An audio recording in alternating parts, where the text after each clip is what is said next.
Howdy Moz fans, I'm Chris Thong with Go Fish Digital, and today we're going to talk about advanced on-page optimizations. Commonly in SEO, when we think about on-page optimizations, we're typically thinking about core places to include the keywords such as the title, the H1, the URL within the content, but some people might be wondering, how can you take your on-page optimizations to the next level and get beyond some of those basic tactics? So that's what I want to cover today. So one of the best ways I found to shift away from the keyword mindset is actually to shift to more of an entity mindset. So for an example, if you were going to optimize a page for the term retire early, instead of using the term retire early a bunch of times on the page, you could use tools like IBM Watson or Google Natural Language. Both of those have public-facing tools that you can run any text document you want through. And if you ran it from a result like Investopedia, you might see that retire early comes up with strategy or entities such as Vicki Robin and Joe Dominguez, two of the top authors about retire early. As well, when you take a look at competitor pages and have more of an entity mindset in mind, instead of just thinking about how many times they're using a keyword on the page, you're thinking more strategically about common topics and themes you want to integrate within your own website content. Another great way to take your on-page optimizations to the next level is this concept of EAT, expertise, authoritativeness, and trustworthiness. One of the best ways to improve the expertise of your site content is just to simply look at your author biographies.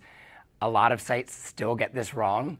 And when you look at author biographies, you should always be thinking about, hey, where can I highlight my years of experience, my education, my previous experience, my thought leadership directly within your author biographies to better highlight your expertise to both Google and users. As well, another thing I love to think about with on-page optimizations is this concept of information gain scores. It's one of my favorite patents, analyzed by Bill Slawski, where he talks about the fact that Google looks to reward content that adds to the search results and doesn't just repeat what's already out there. So think about where you can leverage your own unique expertise, data, and insights to benefit from this concept of information gain scores.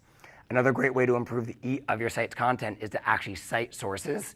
The Wirecutter is phenomenal at doing this. Anytime they cite an individual fact, they actually cite where they got that fact and link to external, trusted, accredited sources to verify where they're finding that information from. Another great way to improve the trustworthiness of your content, take your on-page optimizations to the next level. Another strategy that I think is highly, highly underrated is this concept of freshness. We've actually run tests on our own site, and we pretty consistently see that when we do things like update timestamps or just refresh content, we see noticeable upticks in both rankings and visibility and traffic. And I think this makes sense from kind of multiple perspectives when you really start to think about it. From a trustworthiness standpoint, if Google thinks the content is outdated, well, it's hard for it to trust that the information is actually accurate within the article. As well, from a competitive standpoint, it's very hard for Google to compete in terms of real-time results. That's why users might go to platforms like Twitter instead of Google. However, in recent years, Google is making a push toward include live blog posting type URLs in top stories. I think they're trying to incentivize publishers to update their content in real time to set the expectation that users can get real-time information on Google instead of just Twitter. Another great way of thinking about your on-page optimizations is this concept of historical competitor changes. Oftentimes when we think about our on-page optimizations, we're only thinking about what competitors are doing in the given moment, but we're not telling the story of how they've changed their on-page optimizations in order to get to that point. So you can do this type of analysis for really competitive queries. What I like to do is find a strong competitor that's actually improved in the rankings in recent years, and then take that page and actually run it back through the Wayback Machine and see which on-page changes have they made over time? What content are they adding? What are they removing? And what are they keeping the same? And that can help you better isolate what the most prominent on-page changes competitors have made have been. Another great strategy to use is use a text if compare tool. You can actually take an old version of text and then compare that against the current version of text, run that through a tool, and the tool will actually highlight all of the changes competitors are making. That makes it very easy for you to find what on-page strategies your competitors are utilizing. The final aspect of advanced on-page optimizations I want to talk about is this concept of keyword segmentation.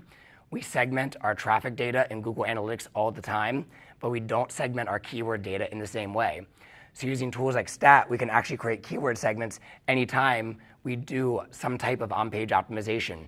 If we update entities, if we update freshness, if we update eat, we can create keyword segments in all of those different instances. And then over time, we can compare the segments against each other and measure what the most important ones have been. That will actually give you better data about what type of on-page optimizations work best for your specific sites. So hopefully that's been helpful. Hopefully you walk out of here with some more strategies and concrete takeaways on how you can improve your on-page optimizations and take them to the next level. Thanks a lot, Moz fans.